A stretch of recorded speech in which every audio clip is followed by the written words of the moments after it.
Welcome to another edition of Chef Buff Shouts It Down.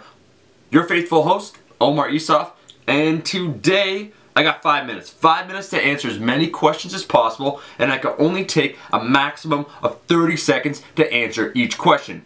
So, now that we know the rules, let's get cracking. Do multivitamins really make a difference? This is a broad question, and I'm going to say if you have a balanced approach to eating, you most likely don't need a multivitamin because you might be overdosing on some vitamins and minerals. What I mean, if you get enough vegetables already, if you have a diverse selection of food choices, right, so you're not just eating whey protein powder and peanut butter, then you don't need a multivitamin. If, on the other hand, you're always on the go, you live out of scoops and supplements and shakes and so forth, a multivitamin might be necessary for you. I'll say for myself, I'll be traveling in a month for an entire week. I'll be staying in a hotel. Honestly, I don't know what my food choices will be, so I will be taking a multivitamin for that week. And the choice for myself, after looking up the profile, talking with some people, I'm going to try an orange triad. Will heavy squats for teenagers stunt your growth? No, they will not, but touching yourself at night will. Is it a bad idea to arch your back when you're doing an overhead press? Yes, it is. Most people will do this when they're lifting near maximal weight. I'm guilty of this myself, but it's incorrect and it does place a strain on your lower back. What you want to do instead is try and get that full body tension. So I'm going to give you 3 places I want you to squeeze. 4! Actually, make sure your core is tight, so as if someone's going to punch you in the stomach when you're doing the overhead press. Make sure you're flexing your quads, your ass, and most importantly, a death-like grip on the bar itself. That should prevent you from rocking back or excessively arching. How to obtain optimal hypertrophy and strength on the non-dominant side of your body.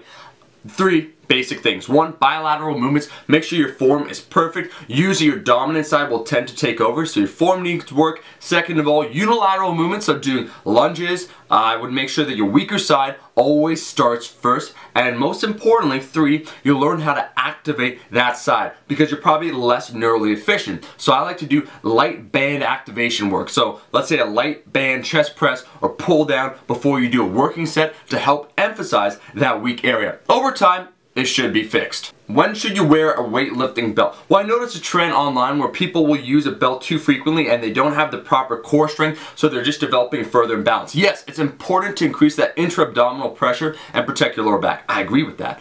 But you should only really be using it after you're maybe 80-85%, more like 90-95% of your 1 rep max. So when you're lifting a really heavy weight that you maybe haven't lifted before and you want to ensure the safety of your lower back. A lot of people I see using a weightlifting belt should not be using it, and instead they should be working on their form and technique. Yo Omar, what's up? Question: if my weight loss on the scale has stalled but I still feel like I'm getting lighter and even looking leaner as time progresses, would you say that a body recomposition is taking place? That I'm turning fat into muscle? No, you're not turning fat into muscle, but this is a great question. Remember, fat is only one component of your total body weight. And yes, you can lose fat, but your weight might not change. And here's a quick explanation. Your water levels fluctuate throughout the day, throughout the week. And sometimes when you lose fat, what will temporarily happen is your water level will go up slightly. So you have that same balance. So even though your weight's the same, you've lost fat, you're holding a little bit more water, so the weight's not changing. Don't worry about it. Throughout a period of several weeks, you should notice a weight loss, your weight drop. Chef Buff, love the videos. Thank you.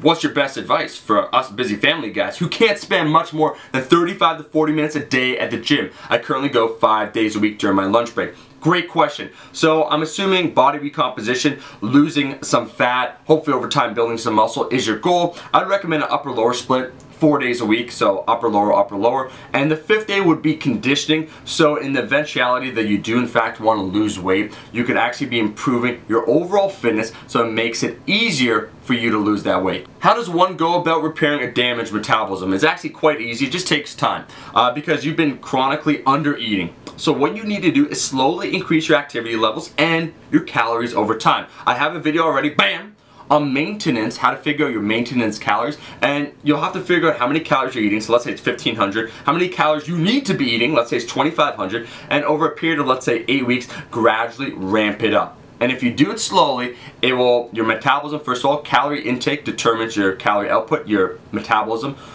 Slowly over time, you won't accumulate fat, and your body will start functioning normally again.